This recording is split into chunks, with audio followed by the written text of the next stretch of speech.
BRS party వందల కోట్ల అవినీతి సొమ్ముతోటి బస్సులను తీసుకుపోయి మీటింగ్ పెట్టి ఏదో మాట్లాడుతుండు. 10 ఏళ్ళు మీరు చేసిండ్రు, 16 నెలలు మేము వచ్చింది. ఇంకా సమయం ఉంది. ఇప్పుడిప్పుడే అభివృద్ధి మొదలవుతుంది. ఆగం చేసిన తెలంగాణని గాడిలో పెట్టే బాధ్యత ఈ కాంగ్రెస్ పార్టీ ముఖ్యమంత్రి రేవంత్ రెడ్డి గారి నాయకత్వంలో మీరందరూ కూడా కష్టపడుతున్నాం. మరి ఎందుకు ఆవేశంతో ఒక తెలంగాణలో కాంగ్రెస్ అభివృద్ధి చేయట్లేదని చెప్పి మాట్లాడుతున్నారు అర్థమవుతలేదు. కానీ ఒక్క మాట చెప్పగలుగుతున్నాం, కాంగ్రెస్ పార్టీ పేదల పార్టీ, ఈ దేశ స్వాతంత్ర్యం కోసం పోరాటం చేసిన పార్టీ, తెలంగాణ రాష్ట్రాన్ని ఇచ్చిన పార్టీ, బడుగు బలహీన వర్గాలకు ముఖ్యంగా రైతులకు అండగా ఉండే పార్టీ ఏదంటే కాంగ్రెస్ పార్టీ. ఈ కాంగ్రెస్ పార్టీ ద్వారానే పేదలకు న్యాయం జరుగుతుంది తప్పితే ఒక కుటుంబ పార్టీ ద్వారా ఎప్పటికి కూడా న్యాయం జరగదు. కాబట్టి సోదరులారా, ఏది ఏమైనా కానీ సోదరులు కోమటిరెడ్డి వెంకటరెడ్డి గారి నాయకత్వంలో, ఉత్తమ్ కుమార్ రెడ్డి గారి నాయకత్వంలో జిల్లాలో వెనుకబడిన అభివృద్ధిని కానీ, నిర్లక్ష్యంగా వదిలేసిన ప్రాజెక్టుల విషయంలో కానీ ముందుకు పోయే బాధ్యత మనది. మన అందరం కలిసికట్టుగా ఈ జిల్లాని ప్రతి ఎకరాకు సాగునీరు తీసుకొచ్చే విషయంలో కానీ, పేదలకు అండగా ఉండే విషయంలో కానీ, ఏ అభివృద్ధి విషయంలోనే సరే వెనుకడుగు వేసే ప్రసక్తి లేదు. అంత ముందుకున్న మంత్రి ఉన్నాడు, వాళ్లకు పదవులు ఉన్నాయి కానీ వాళ్ళ ముఖ్యమంత్రి దగ్గర మాట్లాడే ధైర్యం లేదు. మనకున్న మంత్రులు కేవలమే, కానీ ముఖ్యమంత్రి స్థాయి ఉన్న వాళ్ళిద్దరు కూడా, ఉత్తమ్ కుమార్ రెడ్డి గారు కావచ్చు, కోమటిరెడ్డి వెంకటరెడ్డి గారు కావచ్చు, మామూలు నాయకులు కాదు. వెంకటరెడ్డి గారు తెలంగాణ కోసం మంత్రి పదవి త్యాగం చేసినంటే ఈ ప్రజల పట్ల, ఈ నల్లగొండ జిల్లా పట్ల, ఈ తెలంగాణ రాష్ట్రం పట్ల ఎంత కమిట్మెంట్ ఉన్నదో అర్థం చేసుకోవాలి. పదవుల కోసం పాకులాడే వ్యక్తి కాదు కోమటిరెడ్డి వెంకటరెడ్డి. తన పదవినే తృణప్రాయంగా వదిలేసింది. ఆ రోజు తెలంగాణలో పిల్లలు చనిపోతుంటే కోమటిరెడ్డి వెంకటరెడ్డి గారు మంత్రి పదవిని వదిలేసినంటే మామూలు విషయం కాదు. ఎంతో మంది పిల్లలు ప్రాణత్యాగం చేస్తుంటే చూడలేక ఈ తెలంగాణ రాష్ట్రం సాధించాలని చెప్పి, 60 ఏళ్ల కళ పూర్తి కావాలని చెప్పి, ఈ ప్రాంతానికి అన్యాయం జరుగుతుందని చెప్పి తెలంగాణ రాష్ట్రం కోసం పదవి త్యాగం చేసిన వ్యక్తి. ఎవరో ఏదో మాట్లాడుతున్నారు.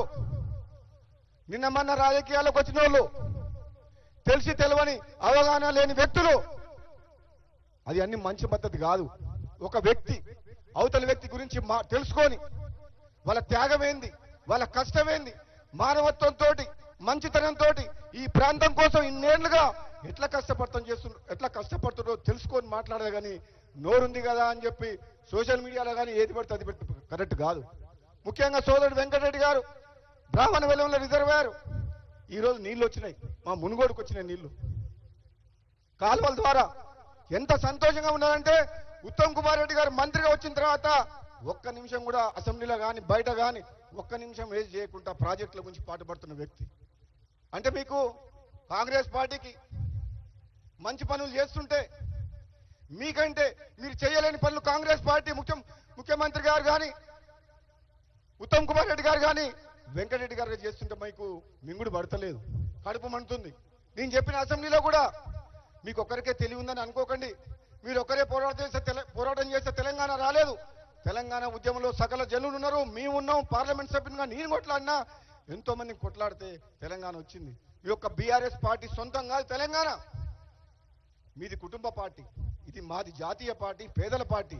కాబట్టి సోదరులారా, ఏదో సోషల్ మీడియాలో కానీ అక్కడ కానీ ఏదో మాట్లాడుతున్నారు తప్పితే నిజంగా కాంగ్రెస్ పార్టీ మీద వ్యతిరేకత లేదు. వాళ్ళు క్రియేట్ చేస్తున్నారు. ప్రజలు కేసీఆర్ని కోరుకుంటున్నారంట, నవ్వుతున్నారు ప్రజలు. ఎవరు కోరుకుంటున్నారు? మరి కోరుకుంటే నేను ఫామ్ హౌస్లో ఎందుకు కూర్చోబెట్టిండ్రు? నేను ఎందుకు కోరగొట్టిండ్రు? నువ్వు అసెంబ్లీకి రానివి మీటింగ్లకు వచ్చి బహిరంగ సభలు పెట్టి మాట్లాడుతున్నావు. నువ్వు నిజంగా ఏదైనా మాట్లాడదలుచుకుంటే ప్రధాన ప్రతిపక్ష హోదా ఉన్నావు కదా, ప్రతిపక్ష నాయకుడుగా ప్రజల సమస్యల్ని అసెంబ్లీలో మాట్లాడు. మాకు ఆ సలహాలు, ఈ సూచనలు తప్పు చేస్తే మమ్మల్ని అడుగు, మేము చెప్తాం. మీరు మాట్లాడుతూ మీరు చేసిన నిర్వాహకం ఏంది, మీరు చేసిన అప్పులు ఏంది, మీరు కట్టిన ప్రాజెక్టులు ఎట్లా కూలిపోయినాయి, ఈ రాష్ట్రాన్ని సర్వనాశనం చేసింది ఎట్లా చేసిన మేము చెప్తాం అసెంబ్లీ సాక్షిగా. మా ఇరిగేషన్ మినిస్టర్ గారు చెప్పారు, రాష్ట్రంలో ఇరిగేషన్ ప్రాజెక్టుల పరిస్థితి ఏంది, రాష్ట్రంలో ఆర్థిక పరిస్థితి ఏంది, రాష్ట్రంలో కరెంటు పరిస్థితి ఏంది, రాష్ట్రంలో అప్పులు ఎట్లున్నాయి, ఉన్నది ఉన్నట్టుగా తెల్ల కాగితం మీద చూపించినాం. ఎందుకు రాలేదు కేసీఆర్ అని అడుగుతున్నా. అసెంబ్లీకి దమ్ముంటే అసెంబ్లీకి రా. తెలంగాణ ప్రజలు ఇచ్చిన తీర్పును గౌరవించి ప్రతిపక్ష హోదాలో వచ్చి ప్రతిపక్ష నాయకుడిగా మాట్లాడు.